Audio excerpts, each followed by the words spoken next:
Welcome to Millennial Money Minute. I'm your host, Chen. Thank you for tuning in to our financial wellness show where we get you financially fit 1 minute at a time. And it's not just for millennials, it is for everybody. And I am so excited today for our guest, Shaun Taylor Duvall. Shaun, welcome. Hi, thank you for having me. Thank you. Thank you for being here. And let me tell you a little bit about Shaun Taylor Duvall. He actually started his own business at the age of 13, and he is the COO and co-founder of PS Strategic Communications and is currently getting his PhD in media psychology. Now, what were you doing at the age of 13, Shaun? Well, I think everything that you could at 13. So it became babysitting, mowing lawns. There was no paper route. It kind of was gone, right? Right. So I kind of just did that. I'd go door by door, say, hey, I noticed that your grass needs to be mowed. I'll do it for $5. The other guy's doing it for $45 a month. So every Saturday morning I would get up and take my lawnmower on my little wagon and I would go and mow all these people's lawns for $5. Wow. Then it turned into, hey, can you babysit? How old are you? And they said, sure, I can babysit. As long as you're good with babies, right? Yeah, it doesn't I'm matter excellent with how babies. old you were. And then it turned into, well, I want to go to the beach. And it cost money to go to the beach from my house, so I'd take the bus, and I was like, I should be a lifeguard. So I did junior lifeguards, got sponsored by a lifeguard because I really wanted to do it. Hey, here, be a junior lifeguard. So I'd monitor this little tiny spot of the beach, just sit there and hang out, occasionally go in the water, and that was about it. And then it just turned into, okay, now I was going to school, and you can get a working permit. So then I was like, great, what else can I do? Well, I'll go get a job here, I'll do this. I did sports. Then I was like, oh, sports. How can I make a little money on the side doing sports? Well, I'll teach kids how to play basketball, play football, play baseball for a really small fee on the school campus, right? On a Sunday or a Saturday. Wow. So it literally, I was born, I always say, I was born to be an entrepreneur. Yes, millennials are serial entrepreneurs, I have to say. Now, Shaun, tell us, were you taught to be an entrepreneur? Did your mom tell you, well, you have to go get a side hustle now? Well, or did you just come up with this? Well, my mother is Korean, so Okay. It's kind of that traditional, you better be a doctor or a lawyer. Those are your only two options, kid. Right? I know how that feels, yes. So I said, no, I don't want to be any of those things. I want to be a professional athlete. I want to be a movie star. I just named everything else but those two things. Okay. So, but my father was a business owner.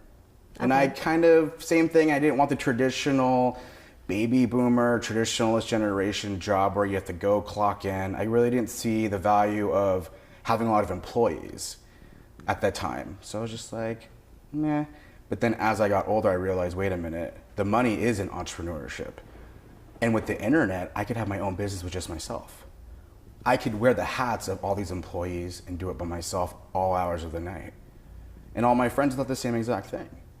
With the internet, you can literally be your entire company. So that's kind of what started. But then again, with more clients equals more time, so you do need to add another person. So I do have a business partner, another co-founder, Dr. Carrie Perry, and she is the baby boomer of my company. So it just kind of balances out. So I kind of learned from her as well. She was in education for a long time, which if you can teach education, you can teach companies how to do something right. Right. Yeah, talking about social media and the internet, I know a lot of millennials now, they like to work in co-working spaces. I'm old-fashioned. I still like my little office. Otherwise, if I have a whole bunch of people around me, I'll just start talking to them. I'll look at what they're wearing. Do you think, how do you feel about co-working spaces? Can you be productive? Definitely you can. With headphones nowadays, they're all sound canceling. You might even get inspiration by working with them, but I think it's a cost as well. These co-working tech-based buildings, they're such a low cost and you still get that fancy professional work environment. So when you do have a client that comes in, it's really nice to say, oh, come to this conference room and we sit here. Even though there's a bullpen full of a bunch of entrepreneurial little businesses, it still has that professional feel to it. I'm a part of a member of a group called Center Club. Okay. And it's kind of the same thing. It's like a networking, but they also have these little rooms where I do my business in because I have a home office. So by using an outside place, it looks really professional, but also gets me out of the house, out of that traditional, stuck, boring colored walls, cubicles with people that you work with. So I think co-working is really great. And you can collaborate with other businesses, right? You may find a business sitting right next to you that you can collaborate with. It does very similar something. Or has it ever happened to you? It has. Because everyone, you could do social media, but there's a really narrow niche of what social media that you can do. So somebody might be really good at creating the hashtags and following them. Someone might be really good at marketing on social media, like on stories, like Facebook Live and Instagram Live, and they know how to utilize the time zones for that. Someone might be better at selling products versus a service. Someone might be better at showing you how to be popular. Right. So it's so many small things. So every time someone asks me, Shaun, why are you in social media? It's way too abundant. There's 1 million people in social media. Right. I said, you're right. There is 1 million, and it doesn't. I hope everyone out there, that doesn't discourage you. So you should do it and show people why you are different. Because there's somebody that can be better, but you need to be different at it. So the same thing, get really niche, right? And you go and kind of go, I'm good at selling a service on social media, right, versus the product and vice versa. Right. Now with social media, if you have a niche, you still get clients because there's millions of people. You can get multi-million, and it's global. Absolutely. You can have global clients. And with time zones with the internet, it's really simple to conversate with them. You leave a message on this, you do this, you text, you still do email, you still do all of that. And you can totally have a fully customer in Japan. I have a customer in the Philippines. Wow. So you it's never really would have easy. thought about that before. Right, before without the internet. Yeah, it's mailing, basically a 10-mile radius, 20-mile radius. Yeah. You have Dropbox, you have all these free servers. I actually pay for your servers because you want your content to be safe. So you pay for your Dropbox, you pay for that, right? Okay, right. You pay for it. Just spend a couple dollars for it. It's well worth it. Absolutely. But yeah, I use, a Dropbox basically. You go on the email, you drop off what you need, and everything's secure, and you can just run a company globally. Wow. Okay. Now that we talk about making money, what do you do with the money that you make? How do you save? Because I've spoken with millennials and they're all about living in the now. They don't think about the future. They want the experience. They want to go to another country. They want to dine out and fine dining, take a picture of the food, put it on Instagram and show off. How do millennials save? Well, it's really funny because there's two different views. One is millennials great at saving, bad at investing. One is millennials don't know how to save. And these are articles that you read all the time when you Google Millennial Money Management. Okay. So my friends and I, what we do, we don't save as much as we should because we are going to work forever. And we're going to probably have side hustles that will help us have, freedom eventually. That, the traditional IRA, we just kind of look at it so you get back, 2%? And yeah, compounding interest is good, but I don't want to look at that. I don't need a financial advisor. I'll do it on my own. I'll just wing it. I'll just rent an apartment so I don't really have any home expenses. Or I'll just live with my parents for a little while longer and save some more money. So we're all about saving money, but yeah, we're spending it as quick. Some of us are. I want to go to Europe. So it's either put the $5,000 in your savings account or live a good experience and document it while you go. What's more important for you? Saving it or document the experience? 50-50. 50-50. 50-50. Okay, there we go. 50-50, because you do want to be a little bit financially responsible just in case, but there's no way I'm going to save $100,000 in the bank. Right. Right. I'm going to spend it or do something else with it. That's true. Open up another business, maybe? Yeah, so that's another thing, too. You always get told, make your career mistakes when you're young. I always get told, I wish I would have started my own business, but here I am at, they're a senior partner somewhere, and they're like, I should have done my own business when I was young. Take your time, take your money, spend it, and do it. Do it when you're young. You can make all the mistakes you can. So that's kind of what we do, right? I started a business. Okay. I still work at a corporate office to fund my business, and then eventually I won't have to work at the corporate office anymore. That's smart. That's actually very smart because you don't want to just jump in with both feet sometimes and open up your own business. and then, you know, not have enough money to fund it. Well, some people can. They're okay with doing that. Right. I'm a little bit more conservative, I think, with my money, so that's good. why I'm definitely keeping another job. Okay, You know. all right. Now, I know you mentioned to me before you invest in cryptocurrency. First of all, what is the difference between cryptocurrency and Bitcoin? Is it the same thing? It's basically the same thing. So cryptocurrency is a digital currency, Okay. where it has tokens and coins that are used for different applications, whereas Okay. in Bitcoin is a peer-to-peer money exchange, but you can also use it now on Newegg, a lot overstock.com accepts Bitcoin. You know, a lot of places you can buy a home with Bitcoin. Somebody bought a house somewhere with Bitcoin. It's used a lot more in Asia. I think, you know, it's 65% of people that use cryptocurrency for actual transactions are usually in Asia and stuff like that. But I invested in it because I saw it as it's a high risk for sure. It's definitely a high risk. You can lose a lot of your money in it, or you can really gain a lot of your money. So I invested it last June when it was still kind of low and under $3,000 for one Bitcoin. Okay. And it at the highest went to 19,000. Wow. So December it was 19,000. So there's a way that you can kind of, you know, it's called tethering your money into USD or whatever your fiat money is. So you can actually, you know, change it out. You can withdraw the money if you want to. So it's actual real money, but it's all digital. Now, in terms of digital, I know maybe many of our viewers don't know, is there an exchange rate? I mean, what if you're exchanging with someone in another country? Or is it?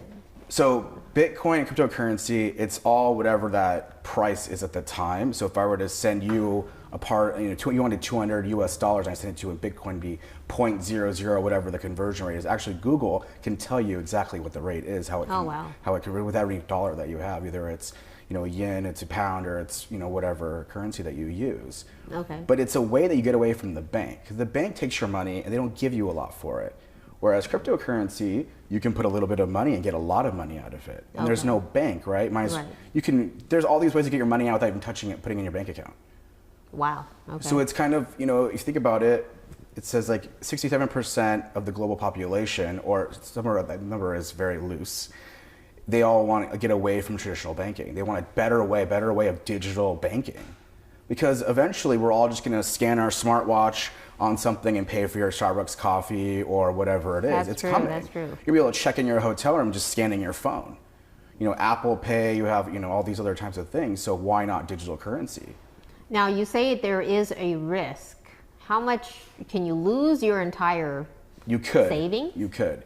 So you do definitely need to have some sort of know-it-all and kind of do a little research before you dive into it. Okay. Because there is no, what do I do now? Whereas a bank, they're insured. So when something happens to something happens to your money, someone steals your money or hacks your money, like on your credit card, you know, the bank just gives you your money back and then they're insured. Well, there's nothing like that in cryptocurrency. You have to, you know, it's something called a hard wallet or a cold wallet. You really have to do your research and get the things that you need so you don't get it stolen.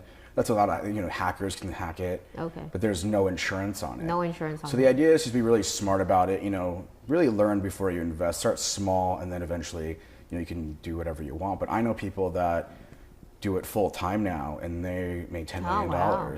Oh, 22 years old. There's a young man, he plays video games all day. Okay. Because he invested in cryptocurrency at its infancy in 2009. And he was young. It increased. It increased. Now, speaking of insured, now you know how when a bank, you have different banks, right? Correct. You can put $250,000 in one bank and you're maxed out on the insurance, and you can put it in another bank. So each bank has its own insurance. You can have $10 million and put it in all these banks. They're all insured. Is there such a thing with cryptocurrency, or is it just one cloud-based investment?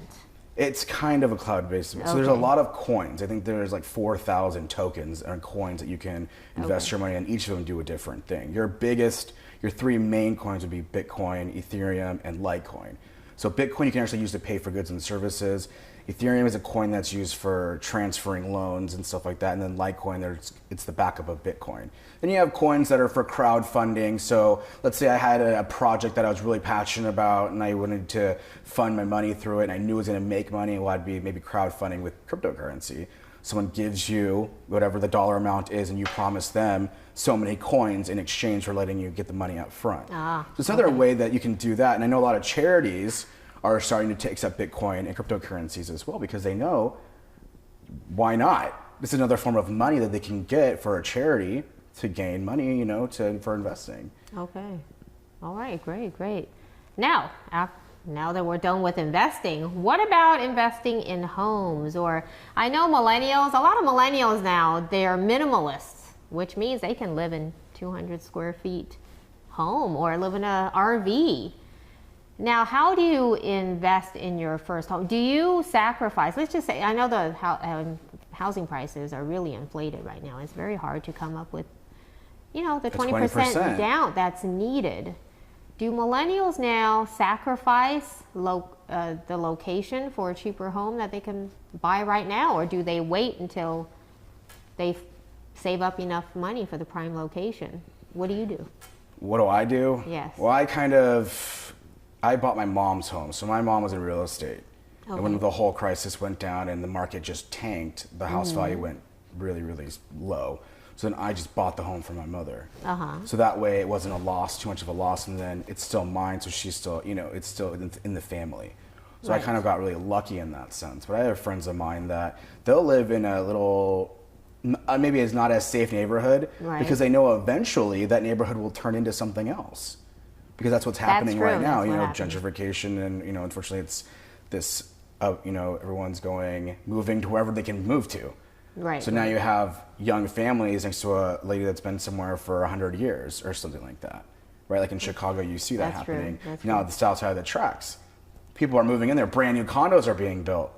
You know, right here in California, Southern California, I was Santa Ana. Now these $500,000 townhouses are being built, when the house down the street is $450,000. That's true. So it just kind of depends. A lot of my friends, they rather rent, because it's within the budget.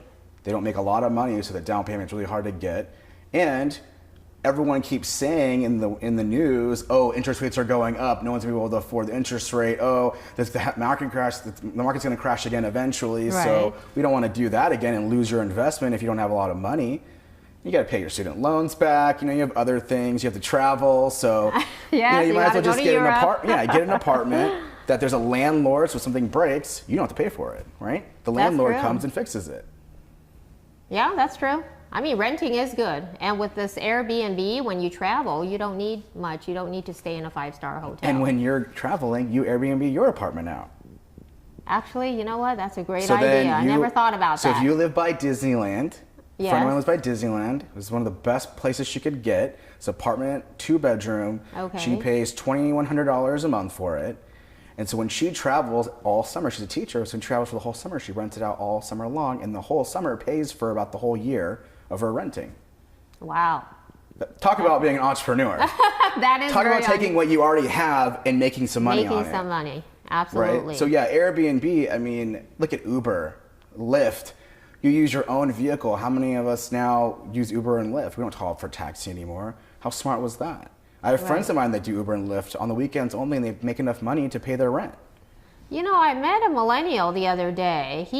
All he has is a bicycle.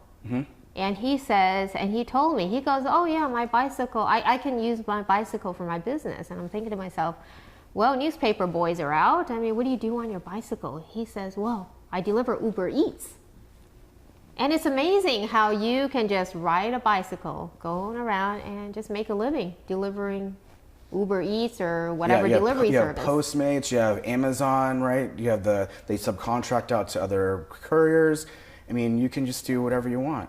I get Amazon packages from a young kid in a giant moving truck. Oh, wow. He's like, so I rent the moving truck for the month and I go and deliver Amazon packages on the weekends and during the week. That's his business. I find that millennials are very creative. They will think of ways to make money. I think the tagline for millennials is work smarter, not harder. Yeah, when it kind of has a negative connotation to it, but if you think about it, that's what the computer came from. Work smarter, not harder. The computer does a lot of the calculations for accountants, right? Right. That's what its job is to do. So if you can find a way to make money with less work and you make the ROI is so big, why not do it? Absolutely. You know, why not be a Postmates or Uber Eats driver? That's or true. I mean, come on, your bicycle. If you live in a big city, you can do 10 deliveries in one afternoon. And you have flexible hours. You have flexible hours. And that's another thing I wanted to talk about is a lot of my friends, we want to work when we want to work. We don't want to go in from 8:30 to 5 o'clock. We don't work best at those hours. Right? Yeah, you can work best at midnight on your computer. That's right. And you can get better productivity with that. But a lot of corporations, they don't want to do that. But eventually, millennials are going to be the largest population working. And eventually, they're going to start changing. A lot of work from home programs are happening. Yes. Right? Work from home, then as long as you promise the 8.5 hours or whatever your hours are, it doesn't matter what time you go on the computer. That's true, that's true. Now, do you think a lot of millennials, because of the high rising cost of healthcare, do you think a lot of millennials are missing out on the traditional, of course, medical insurance when you work for a corporation? I mean, how do millennials handle medical costs? Well, I think that's a really good question. Because a lot of companies, you may not work enough hours to get those benefits, such as 401k, medical, dental, you know, all of those things. Now that you can change the limit of how many hours that you make to get those things. So a few of my friends are kind of on whatever state assistance, or they just go into a clinic and they pay a lot of money when they're sick. They're really not looking to get health. Healthcare is very expensive. Absolutely. Especially for a family of 4. And you're making $45,000 a year, and the wife or the dad or someone, whoever is staying at home. Because daycare is $1,200 for a child, depending on where you go. So it's cheaper to have your spouse stay at home with your kids. So how do you afford healthcare? I don't know. Right. Again, that's why I work for a corporate company, because I get healthcare. I work full time, so I make sure I get healthcare. I get 401k. I kind of get these traditional things that a lot of other small companies can't. You know, my company on the side, my business, we don't have medical insurance. We're small. Right now. So but once you get big, you can hire the big masses, right? And give them health insurance. And because I think of being really social responsible for people and my employees and stuff, I would want to make sure that they can have the option of getting health care. You can't make it mandatory as your employee, you have to take a medical.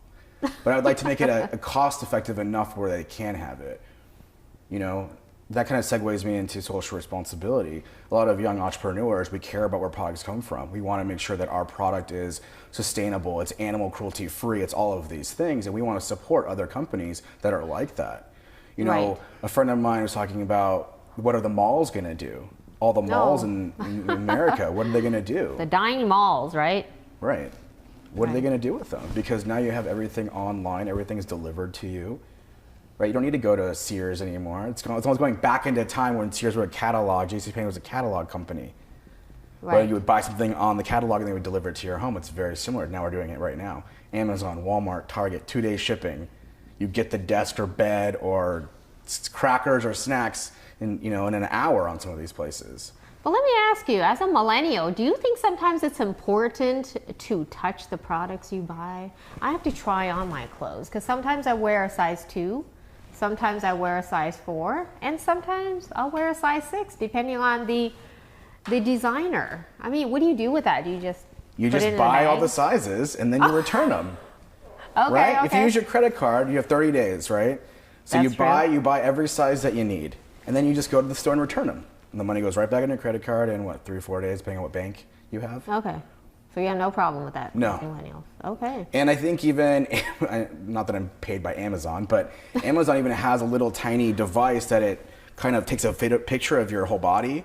And it's called Amazon Wardrobe, and you can literally put clothes and it'll tell you if it's going to fit you the best way possible. Wow. And that's the future. You're literally going to stand and get scanned in the 3D, 4D, and then they're going to put clothes on you, and you can just order the clothes that way. Wow. The Jetsons. The Jetsons. I have to learn from the Jetsons. Now, I know you're getting a PhD, Shaun. However, I've spoken with millennials, some of my clients.